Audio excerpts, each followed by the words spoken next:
Nigeria is currently experiencing a high level of food insecurity since the inception of the present administration. While critics put the blame on moribund policies and executions by the federal government, others say that insecurity is one of the main reasons why food insecurity persists across the 6 geopolitical zones of the country. According to some experts, Nigerian farmers are not able to access their farmlands and thus unable to produce food crops. Joining us now is Mike Ejiofor, former director of the Department of State Services, DSS. Good morning and welcome to the morning show. Good morning and thank you for having me. Mr. Ejiofor, it's good to see you again. But very quickly on the issue of Thank you. security and the linkage with the food crisis in Nigeria, well, some people have been saying insecurity is not the problem. Some people say insecurity is the problem. But the government now has come forward with a national livestock transformation plan. From a security perspective, how do you think that will help to resolve farmers-herders clashes, which they say is part of the main objective for the proposal to create that ministry? Yeah, it's a well-known fact that insecurity is one of the major causes of food insecurity in Nigeria.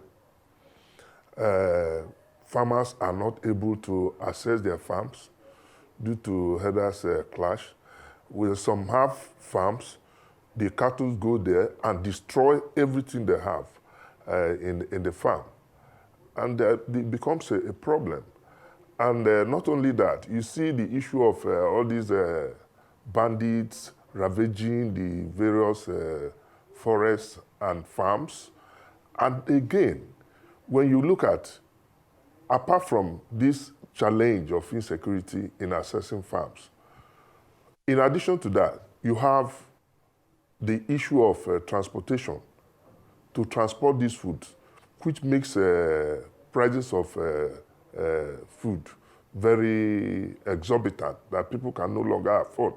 A few people go to farm because of fear. Not only that, there's this urban migration, people going to the cities. So people who are engaged in farming are less.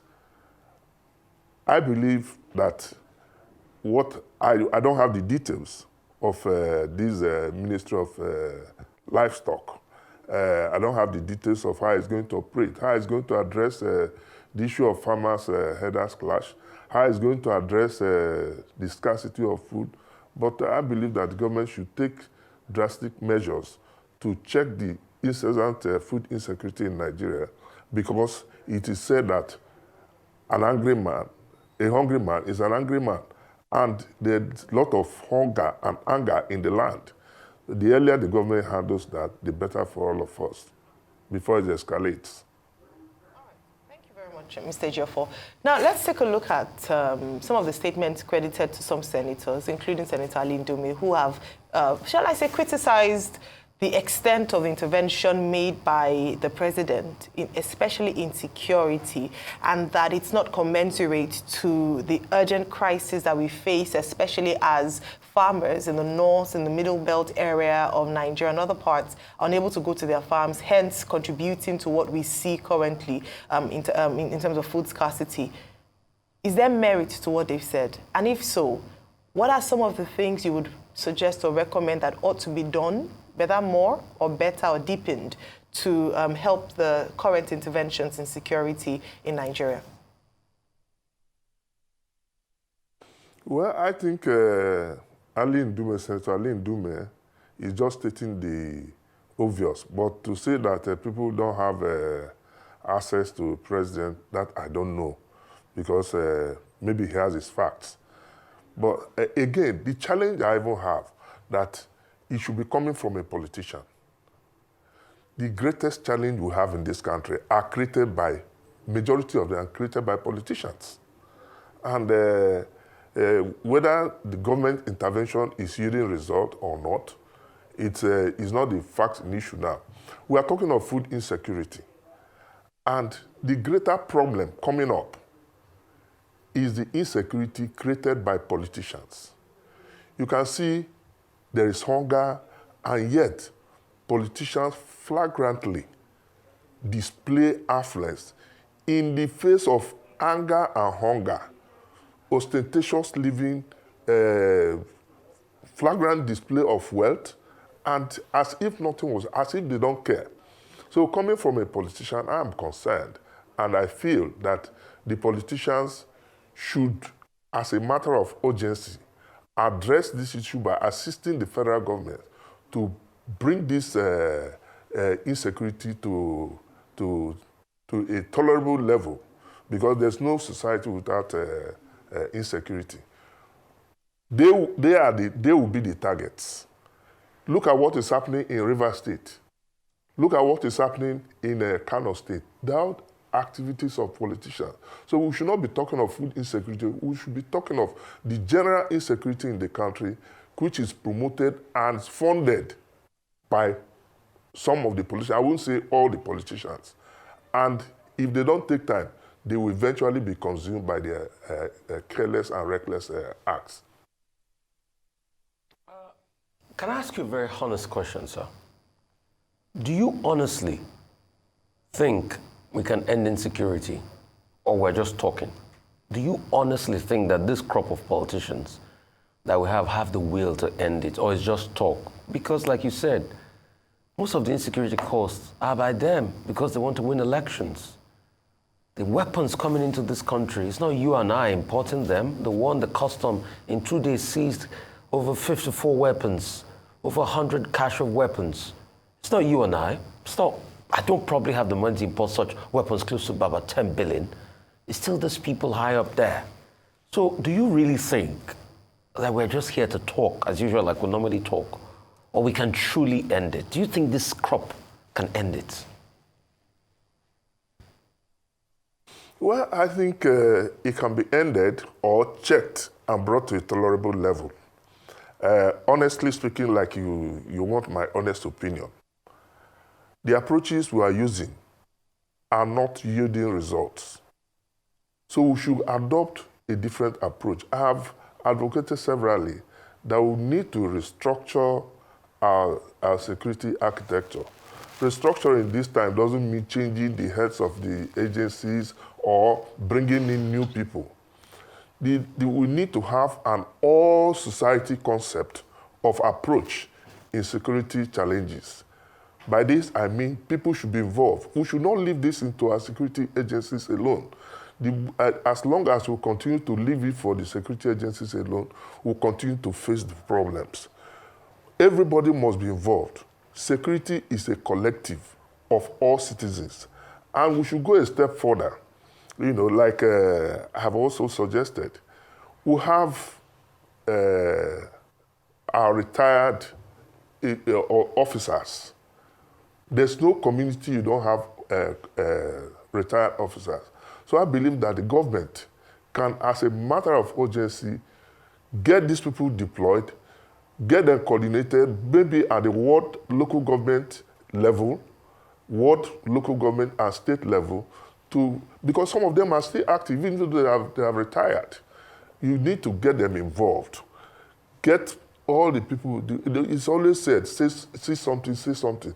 How many people have seen something and say something? And at the end of the day, we begin to blame the security agencies that are not only grossly underfunded. I'm using this cautiously, not only grossly underfunded, but ill-equipped and ill-trained. Now, we have the security forces that can't even get fueling for police, for instance. You ask, some of my friends will continue to talk to you about provision of intelligence. If you provide intelligence that cannot be acted upon due to no fault of theirs, who do you blame? Now, you cannot afford to get fuel for the police, PMS now, for them to move about. Buy vehicles for the police, buy vehicles for all the security agencies. In the next 1 year, all the vehicles are off-road because they are not maintained. There's no fueling for them. And at times, corruption, again, is a major problem in the society. The security agencies are not imported people. They are Nigerians. And corruption is so endemic in the country that some of the vehicles, I had the Minister of Federal Capital Territory, where he was launching it, that these vehicles are not to be taking your girlfriends or your wives to the market. These are things that are practical. These are things that are seen and are happening. So everybody must be involved in this security, but the government must take the lead. You cannot be telling people to tighten their belts, and government, you can see politicians living in affluence. The National Assembly, they're buying vehicles worth 160 million naira, and people, wages, we are talking of minimum or living wage. How do you talk about all this? There's no wage that is a living wage in Nigeria as far as I'm concerned. But if the government can take the initiative of providing the basic amenities, providing accommodation, health care, education, you see that corruption, the salary that is paid to the worker will even be managed. But at the end of, you see somebody on a 30,000 naira minimum wage. The son is in a private school. You go to private hospitals. You don't even have a hope of building a home where you retire to. The other option is for you to go the other way to see how you can make ends meet. And that's why corruption becomes endemic and very difficult to fight. All right. All right. So, yeah, so I still, Mr. Ejiofor, thank you so much. I still, just as we begin to wrap up now, with regards to the way forward, I asked that question. I don't think you answered the second part of that question with regards to what should be done more, or perhaps what should be explored. We hear a lot about kinetic, non-kinetic. We hear about community engagement and working with the local communities, especially as we, with regards to the farmer-herder clashes that is perhaps preventing farmers from going back to their farms. What are some of the things that should be done, and to what extent should community leaders be involved, as they are the ones who understand the terrain, who understand the people in that terrain? Very briefly, please, would like to get to suggestions, recommendations. Yeah, that's exactly, perhaps maybe you didn't listen well. That was what I proffered, that you need to get everybody involved. Government should take the lead by getting even retired people involved in assisting the security agencies. Not only that, I have always had on this issue, the government came up with fanfare and everybody was happy, the issue of state police. What is happening to it? Security challenges are local. Solutions must be local. So we need to get this state police established, even though some people have misgivings that it will be abused. And I ask, the federal police as constituted, is it not being abused? Look at what is happening in Rivers. They choose what law to obey and what law not to obey. So, but again, the courts are there. The courts are not even helping. The judiciary is not even helping. You see conflicting judgments, conflicting orders, and from the same concurrent jurisdiction. So the judiciary, again, I'm happy that the Attorney General also made a statement with the Chief Justice of the Federation that sanctions will be placed against judges who give conflicting and interlocutory orders.